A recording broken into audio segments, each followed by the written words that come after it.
Okay, let's return to the breaking news now. Confirmation from Israeli Prime Minister Benjamin Netanyahu's office that the hostage deal is on pause. It is not going to go to cabinet now in Israel as it was scheduled to at 11 a.m. local time. Let's bring in two experts on this issue. I'm joined now by the CEO of the International Legal Forum and Senior Fellow at the Misgav Institute for National Security, Arsen Ostrovsky, a regular on the show, and the former press office director of the Prime Minister's office, Daniel Seaman. Welcome to you both. Arsen, let's start with you. What are you hearing? And are you surprised that this hostage deal is now under threat? No, I don't think anyone should be surprised. You know, cheaters don't change their spots, nor do terror groups like Hamas. This is a last-minute attempt, essentially, by them to extort and blackmail Israel into making even further concessions, specifically here into having a say on the terrorists that are supposed to be released. This is something that is outside the scope of the agreement, something outside what the parties had agreed to, along with the mediators. So essentially, it is Hamas trying to blackmail Israel on the last second of the negotiations and just before the signing of any agreement. Daniel, I'm hearing that one of the sticking points in the deal, well, two sticking points. One is that there was still rocket fire from Hamas last night in Israel and this morning. You would be well aware of that. But also that Hamas is now demanding that they decide which Palestinian terrorists are released from Israeli prisons. Why is it important that Israel has veto over this decision?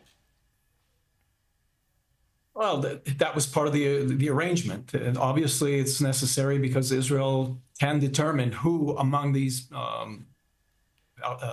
Hamas former terrorists who were apprehended by Israel. It's quite clear that they're not going to go and retire now and live their lives in harmony and in search of peace. So we want to be very careful who we allow out there because of the influence they'll have on their own society, a society which, by the way, since last night has been cheering this as a huge victory, but that should be expected. The other thing is that they're all claiming that they are all members of Hamas and they're going to, they will avenge the death of Sinwar. So we have to be very careful with what we do and who we release, so to at least have the possibility of the ceasefire being respected and honored. Not that we've had anything from the past that can make us believe that this will happen. What is happening right now with Hamas is quite clear that they're once again trying to take advantage of the situation. It's nothing new. This happened with the situation with Hezbollah. It happened with the peace treaty or with the ceasefire that was reached in Lebanon. Hezbollah has been consistently and persistently trying to violate it or trying to get advantages because Israel is not there.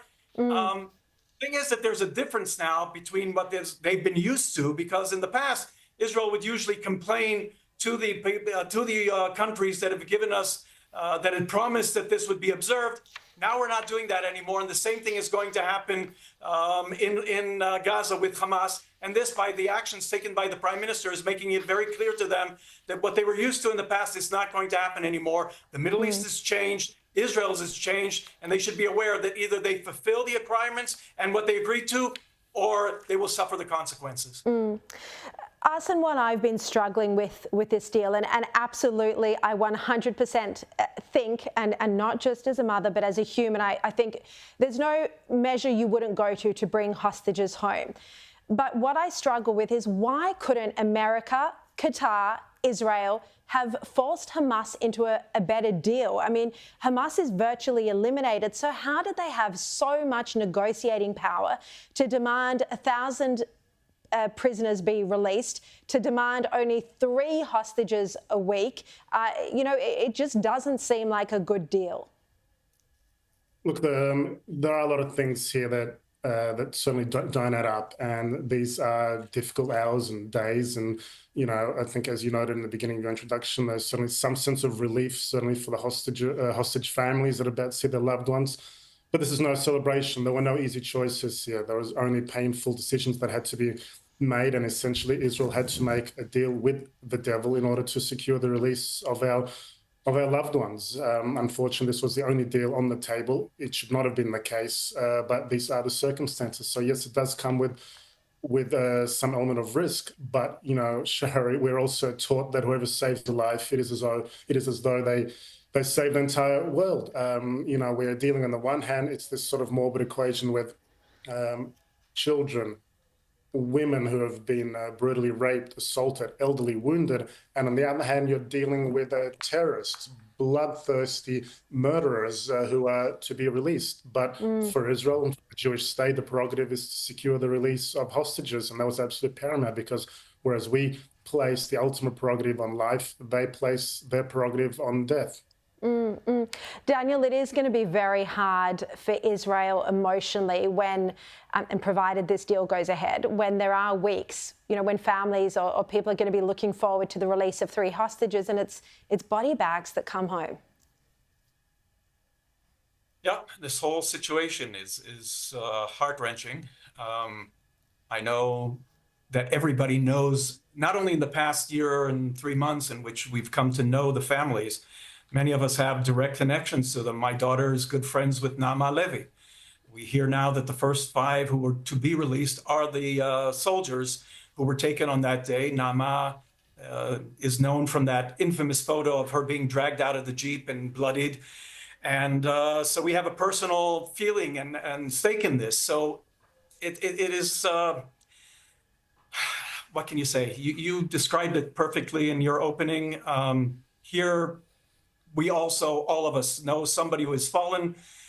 My son had a friend who he grew up with in high school, fell in battle just a month ago. So this is the situation we're in at the moment. There will be tremendous joy and satisfaction in them being sent home. But at the same time, we know that there's a lot that they're not telling us. And they're using this for psychological elements of psychological warfare that they conduct against us, in order to tear apart our society, but also to cause pain amongst us. And you asked about the conditions. They're not looking for a ceasefire. They don't care about the ceasefire. They're not looking for an exchange. The whole purpose of what they're doing is to cause pain and emotional trauma among Israelis. They just don't understand. I think that's exactly right. Hamas hasn't cared about Palestinian civilians the entire way through. If they did, they wouldn't have launched the attack on Israel on October 7 in the first place, because obviously they would know that Israel would need to retrieve its hostages, bring its people home and respond. So, but Hamas doesn't care how many people it sacrifices. We have to remember that their population elected them. They did not impose themselves among the Palestinians. And even at this moment, the Arabs in Gaza are saying very clearly that they continue to support Hamas. So when you vote and you elect and you support something, they continue to support the actions against Israel. There are consequences to that, as they've learned in the past year and 3 months. Yeah, all right. Arsen Ostrovsky and Daniel Seaman, really appreciate your expert analysis on this deal tonight. Thank you.